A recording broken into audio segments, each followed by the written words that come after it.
Welcome back. I'm Colin Beeman, and today we're going to be covering something I feel is very important, but is rarely discussed in the automotive industry, which is, of course, lighting. If you can't see, you can't go. Now, we do have a couple of different examples for you today. We do have OEM headlights, and we do have remanufactured headlights. Today is more of a racing situation, or if you like to off-road and you just want better lighting on and off-road, this is a good video to start. So let's go over it.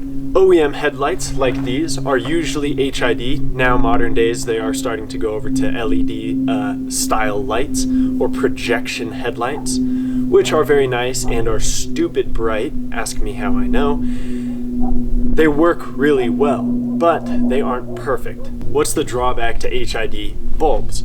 They drew a lot of power, and if your alternator was starting to go out or your battery was starting to go out, they would sometimes dimmer. Not a big deal. When we come over to something more updated like these are an aftermarket option for a stock headlight housing.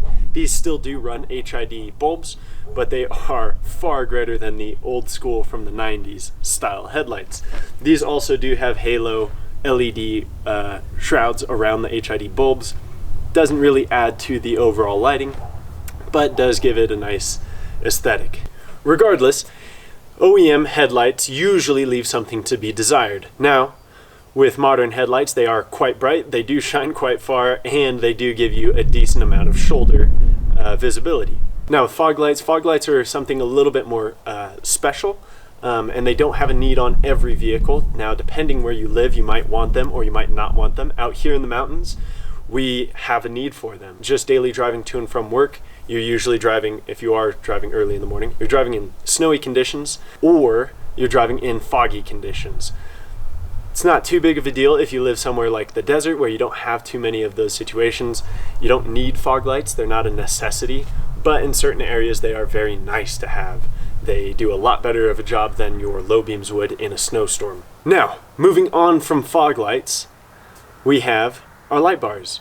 Now on this car, this is a more standard setup of what you might see just your average Joe do to his vehicle just to add a little bit more light to the vehicle. We have one light bar set up here, and it does have two focus rows and the rest are flood.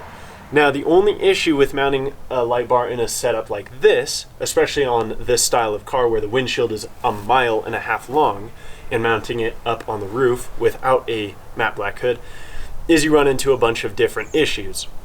Now, yes, you can see further down the road, but now you are also getting the reflection glare off of the windshield. Not a good thing, and I can tell you from experience of driving this vehicle, driving at night with the light bar on is almost worse than driving with just the low beams on, just for the simple fact that the windshield glare and the glare off of the dashboard is so bad it's almost impossible to drive.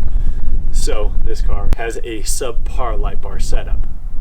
Now, going into something like this car with 3 light bars up front, which, some might say is overkill, but I think I need more. This setup was set up to mimic a rally car setup. If you guys have ever seen a older style rally car setup with the HID bulbs up front, they've got 4 huge HIDs on the nose cone. It makes it a lot better. Now let's go over why.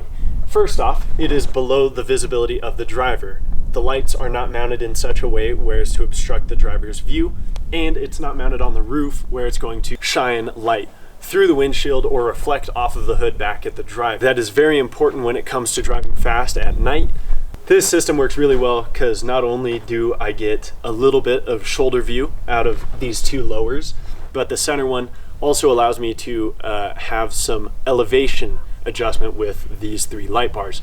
The lower 2 light bars are mounted in such a fashion that they are angled just ever so slightly further down than the top one. The top one is mounted ever so slightly up.